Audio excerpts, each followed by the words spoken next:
ಝಳಕೆ ಕಡಲ ನೀರು ಆವಿಯಾಯಿತು. ಆವಿಯಾಗಿ ನೆಲದ ಕಡೆಗೆ ಬೀಸಿ ಬಂದಿತು.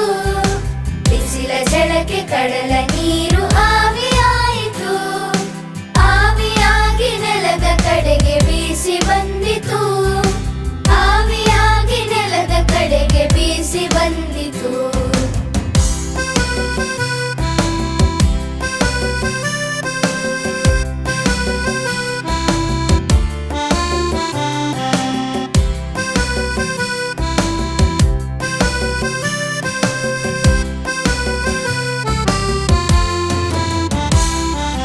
ನೆಲದ ಮೇಲೆ ಗುಡ್ಡ ಬೆಟ್ಟ ಅಡ್ಡವಾಯಿತು. ತಡೆದು ನಿಂತ ಮೋಡವೆಲ್ಲ ಮೇಲಕ್ಕೇರಿತು.